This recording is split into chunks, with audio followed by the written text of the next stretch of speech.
Assalamualaikum warahmatullahi wabarakatuh. Selamat pagi, salam sejahtera untuk kita semua. Yang saya hormati Bapak dan Ibu Asesor pada sertifikasi dosen tahun 2026. Perkenalkan, nama saya Adang Setiawan, salah satu dosen di Prodi Manajemen Universitas Halim Sanusi, Bandung. Perkenankan saya untuk menampilkan video pembelajaran untuk melengkapi persyaratan dalam pengajuan sertifikasi dosen gelombang 1 tahun 2026, yaitu pernyataan diri dosen dalam unjuk kerja Tridharma Perguruan Tinggi PDD UKT PT. Pada kesempatan kali ini, mata kuliah yang saya ambil sebagai contoh video pembelajaran adalah mata kuliah bank dan lembaga keuangan lainnya. Adapun mata kuliah ini memiliki bobot SKS sebesar 2 SKS. Mata kuliah ini disampaikan melalui metode DIE atau disebut dengan Delivery, Interaction, dan Assessment. Mata kuliah ini memiliki CPL dari program studi manajemen, yaitu CPL 1 menjunjung tinggi nilai kemanusiaan dalam menjalankan tugas berdasarkan agama, moral, dan etika. CPL 2 mampu membangun jaringan kerjasama yang baik dalam mengaplikasikan ilmu pengetahuan. CPL 3 mampu menerapkan konsep dasar bisnis dan manajemen ke dalam berbagai jenis organisasi. CPL 4 mampu memberikan berbagai alternatif problem solving dalam berbagai bidang manajemen seperti manajemen teknologi dan kewirausahaan, manajemen keuangan, manajemen pemasaran, manajemen sumber daya manusia, serta bidang-bidang manajemen lainnya. Adapun CPMK dari mata kuliah ini yaitu CPMK 1, mahasiswa diharapkan mampu memahami dan menjelaskan tentang arti dan manfaat uang serta lembaga keuangan. CPMK 2, mahasiswa diharapkan mampu memahami dan menjelaskan mengenai pengertian dan jenis-jenis bank.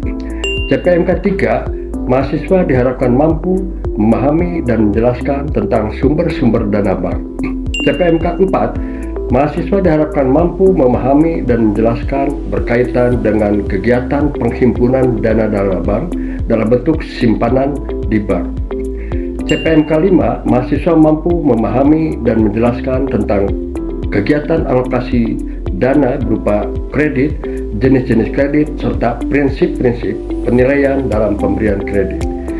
CPMK 6, mahasiswa diharapkan mampu memahami dan bisa menjelaskan mengenai jasa-jasa lainnya yang diberikan oleh bank. CPMK 7, mahasiswa diharapkan mampu memahami dan menjelaskan mengenai lembaga keuangan lainnya yang terdiri dari pasar uang dan modal, asuransi, sewa guna usaha, koperasi, simpan pinjam, dan lembaga keuangan lainnya. Dalam mata kuliah ini akan membahas beberapa pokok bahasan sebagai berikut: uang dan lembaga keuangan, ruang lingkup lembaga keuangan perbankan, sumber-sumber dana bank, kegiatan penghimpunan dana bank dalam bentuk simpanan, kegiatan perkreditan atau alokasi dana bank, jasa-jasa bank lainnya, peran bank sentral dan OJK, perbankan syariah, lembaga keuangan lainnya seperti pasar uang dan pasar modal, pegadaian, asuransi, sewa guna usaha, dan koperasi simpan pinjam. Untuk referensi yang saya gunakan yaitu bank dan lembaga keuangan lainnya karangan Kashmir, di mana penerbitnya yaitu Raja Grafindo Persada, Jakarta. Bank dan lembaga keuangan non-bank Indonesia karangan Ari W.B. Raharjo dan Teddy Elida, penerbit Universitas Indonesia atau UI Press Jakarta, serta modul ajar bank dan lembaga keuangan lainnya yang dibuat oleh saya sendiri yang terbit pada tahun 2024.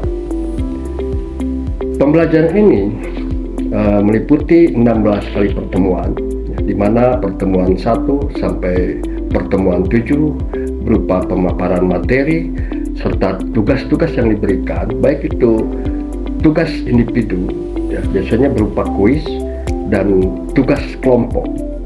Di mana dalam tugas kelompok, hal yang berbeda, saya memberikan tugas kepada mahasiswa untuk membuat sebuah buku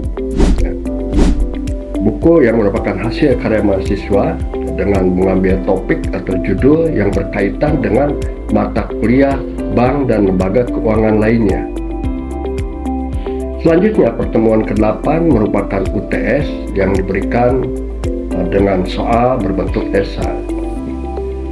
Pertemuan 9 sampai 15 berupa pemaparan materi disertai dengan presentasi dari kelompok mahasiswa dalam proses pembuatan buku yang sedang berjalan, baik proses pembuatan outline buku dan pembahasan bab per bab dari buku yang dibuat mahasiswa.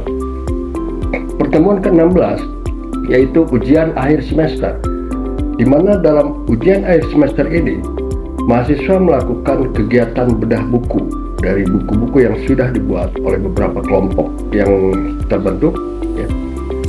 Aspek penilaian yaitu absensi 10%, tugas 20%, UTS 30%, UAS 40%. Demikian informasi yang saya sampaikan terkait dengan mata kuliah bank dan lembaga keuangan lainnya.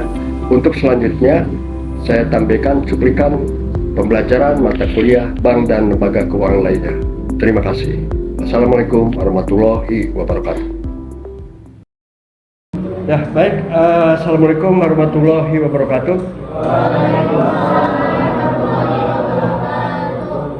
Ya, bagaimana kondisi saat ini, teman-teman? Apakah baik?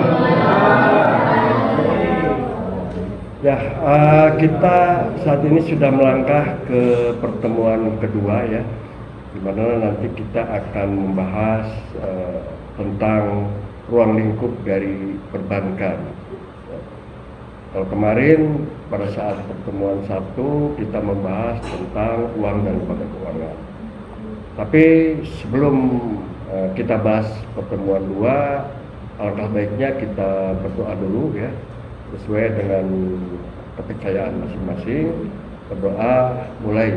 Melangkah ke pertemuan kedua, kita coba untuk mereview dulu pertemuan ke-1, yaitu pertemuan kemarin, ya, di mana pertemuan kemarin kita bahas tentang uang dan lembaga keuangan.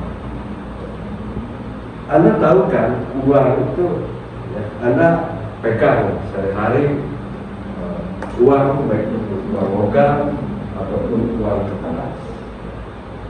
Jadi kalau kita lihat secara pengertiannya bahwa uang itu sebagai alat pembayaran yang diakui atau disetujui oleh pemerintah atau masyarakat. Jadi kalau secara sederhana pengertian dari uang sendiri, di mana uang ini sebetulnya mempunyai fungsi. Kira-kira ada yang masih ingat ya, fungsi uang itu apa?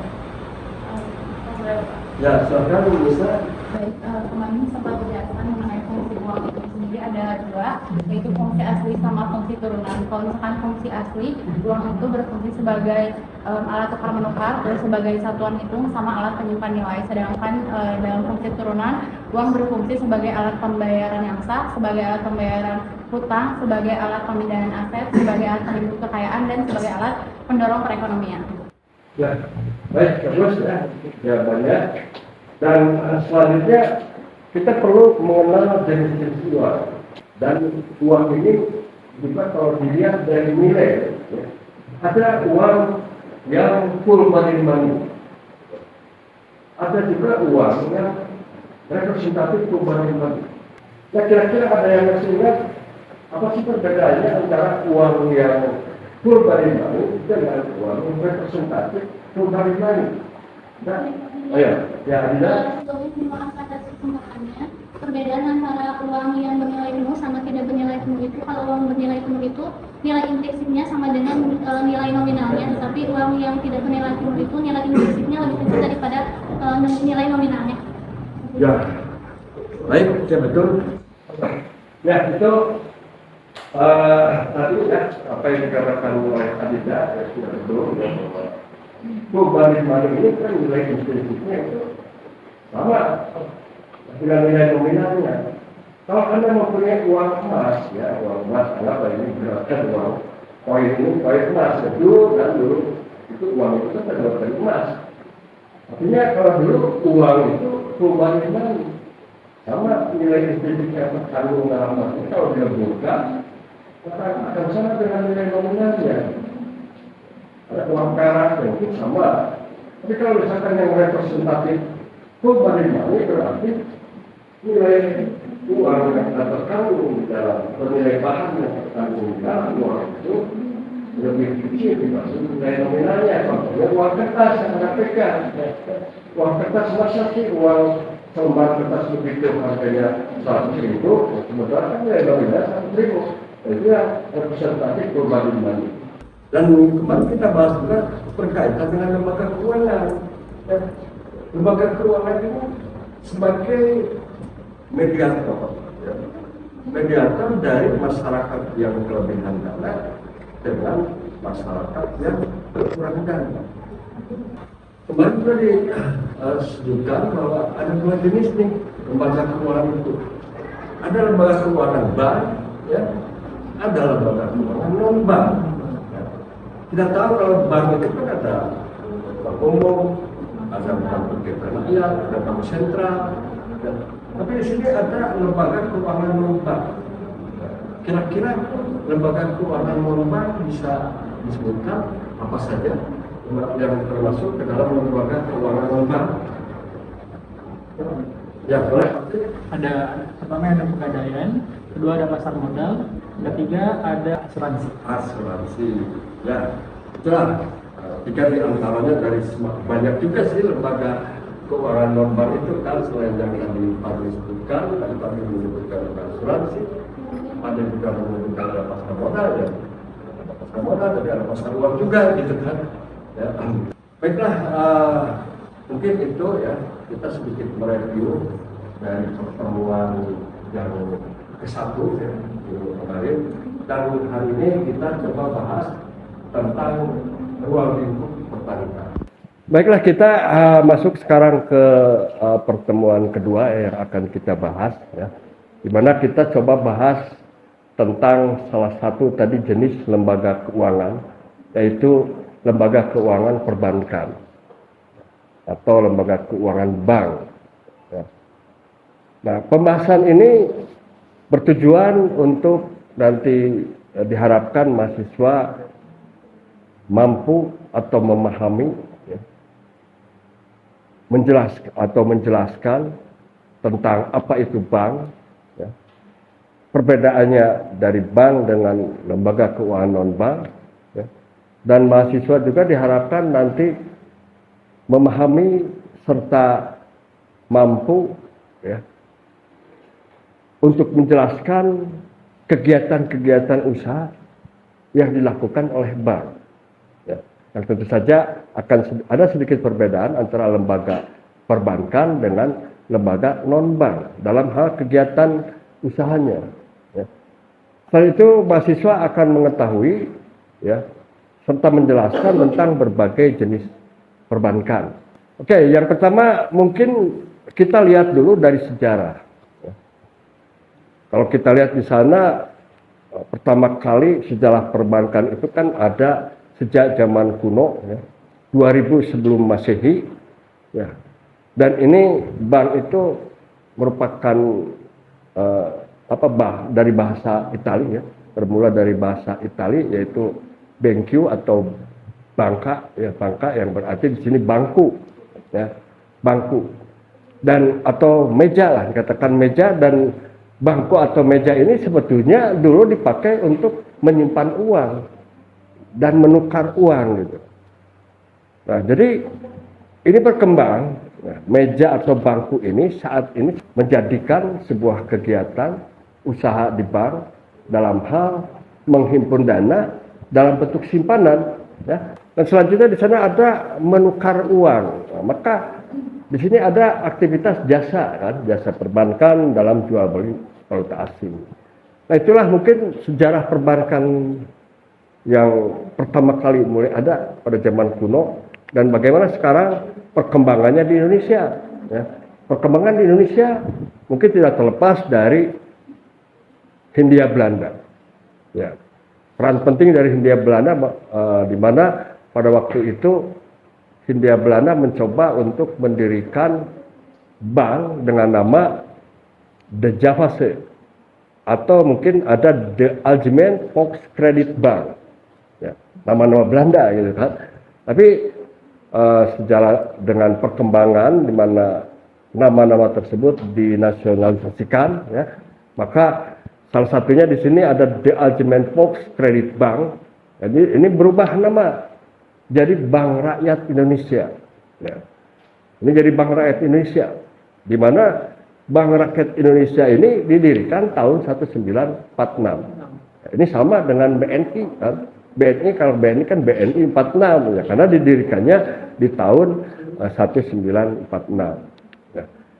Kita lihat dari pengertiannya bahwa bank ini berdasarkan Undang-Undang RI nomor 10 tahun 1998 bahwa bank adalah badan usaha yang menghimpun dana, ya, dari masyarakat dalam bentuk simpanan dan menyalurkan dana ke masyarakat, ya, dalam bentuk kredit atau dalam bentuk lainnya. Ya.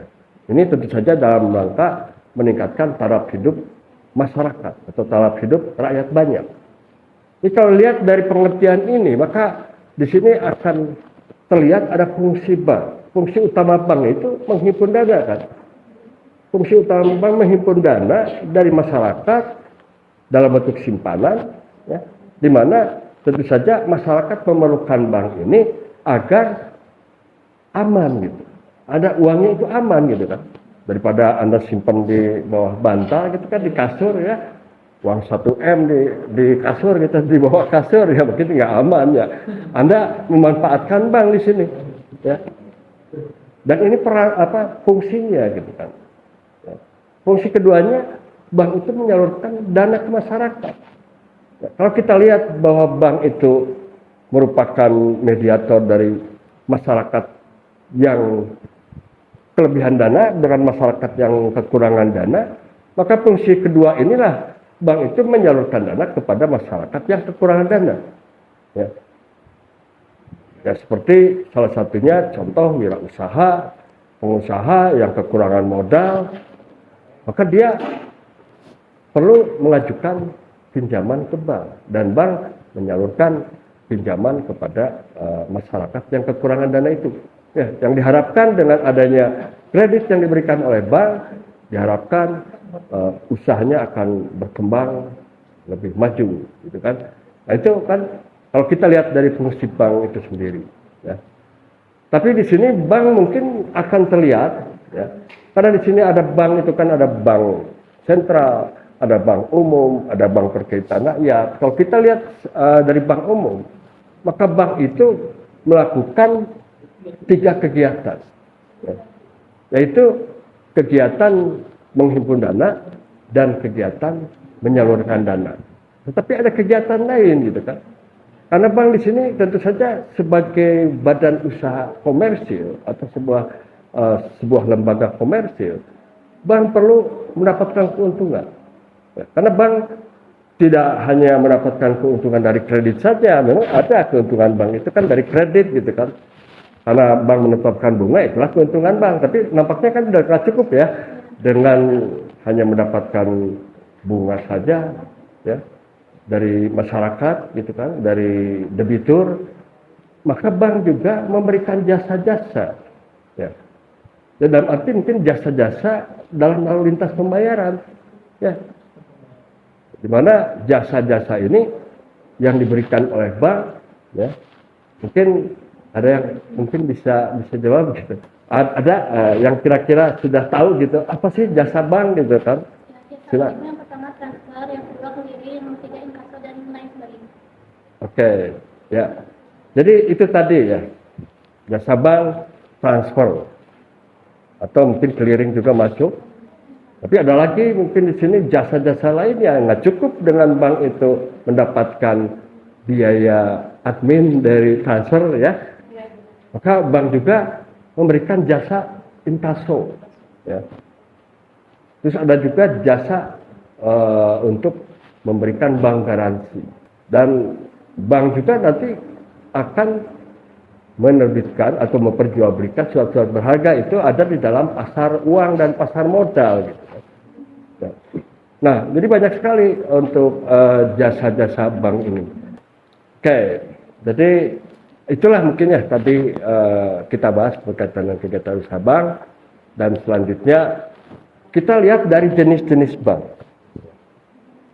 Kita tahu bahwa bank itu ada 3 jenis sebetulnya.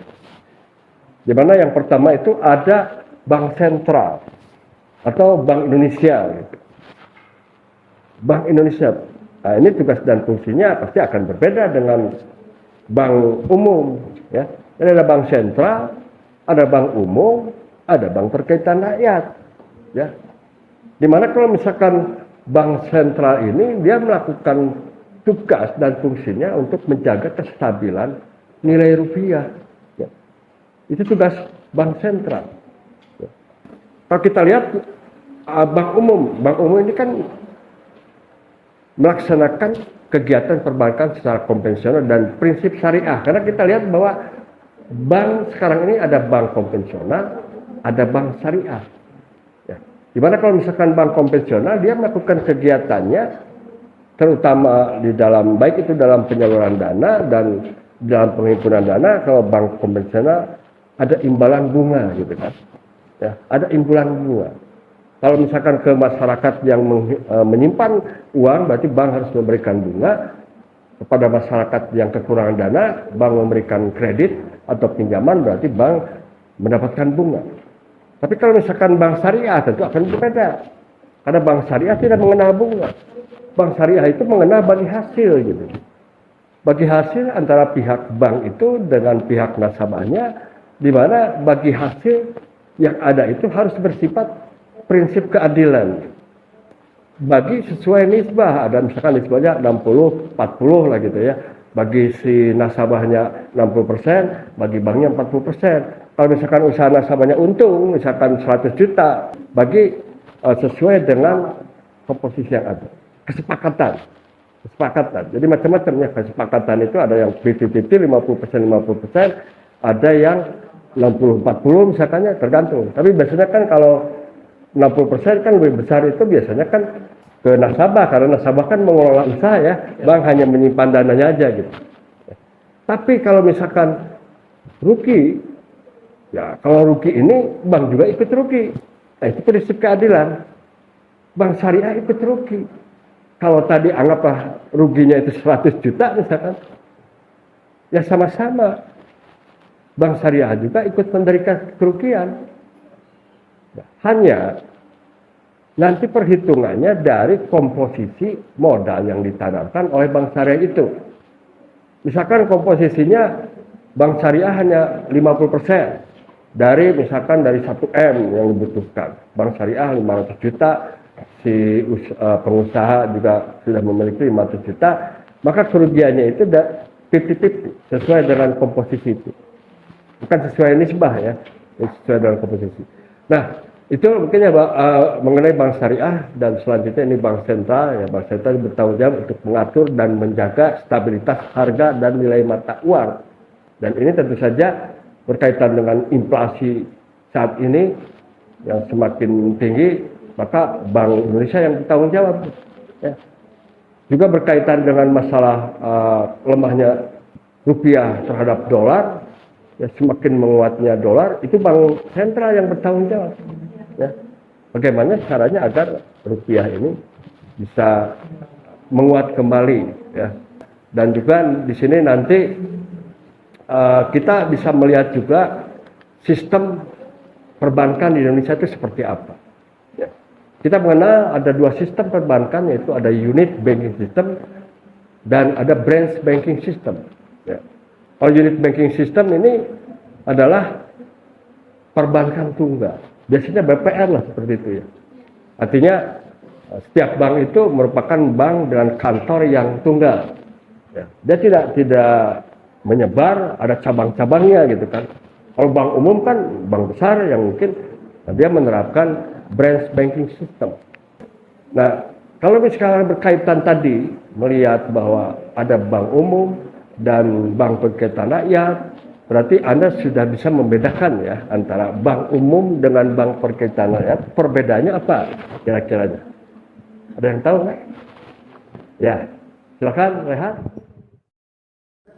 Oke Pak, terima kasih atas kesempatannya. Kalau setelah tadi diamati ya, kalau Bank Umum itu, Bank Umum dan Bank Perekonomian Rakyat itu memiliki perbedaan di segi layanan dan jangkauan nasabahnya. Nah, kalau Bank Umum bisa menjangkau nasional bahkan internasional, dan lalu lintas transaksinya juga lebih luas, bisa melayani transaksi giro, kemudian ya dan lain sebagainya. Nah, kemudian untuk Bank Perekonomian Rakyat sendiri itu terbatas dengan penghimpunan keuangan, penghimpunan dana, kemudian penyaluran dan penyaluran kepada UMKM dan pengusaha-pengusaha kecil, seperti itu. Ya, itu ya tadi seperti apa yang dijawab oleh Rehan, ya cukup tepat ya, bahwa kalau Bank Umum dia bisa memberikan jasa-jasa dan lalu lintas pembayaran seperti membuka giro gitu kan, simpanan dalam bentuk giro. Tapi kalau Bank Pemerintah Daerah tidak sampai ke sana gitu. Ya. Kita ada jasa transfer, tidak ada mungkin di sini bisa membuka rekening giro ya bagi nasabahnya di BPR, tidak ada seperti itu ya. Jadi itulah mungkin pembahasan hari ini ya, atau pertemuan kedua ini, sehingga kita dapat menyimpulkan dari pertemuan ini bahwa bank ini melakukan sebuah kegiatan ya.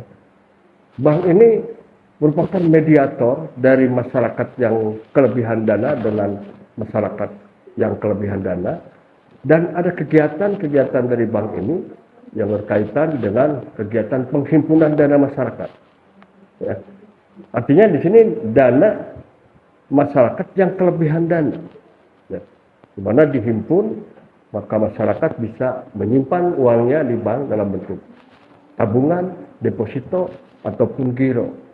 Dan aktivitas keduanya, maka bank juga melakukan aktivitas untuk penyaluran dana ke masyarakat.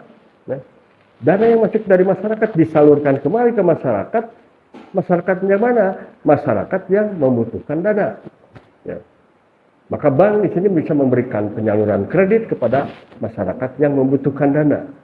Tapi selain itu juga bank juga melakukan kegiatan untuk memberikan jasa-jasa. Jasa-jasa perbankan yang tentu saja di sini untuk memperlancar arus pembayaran.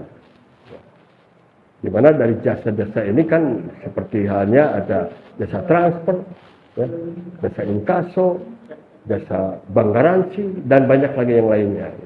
Jadi itu saja mungkin untuk pertemuan kedua ini. Terima kasih. Diharapkan Anda bisa mendapatkan manfaat ya dari materi yang saya berikan. Saja mungkin. Assalamualaikum warahmatullahi wabarakatuh.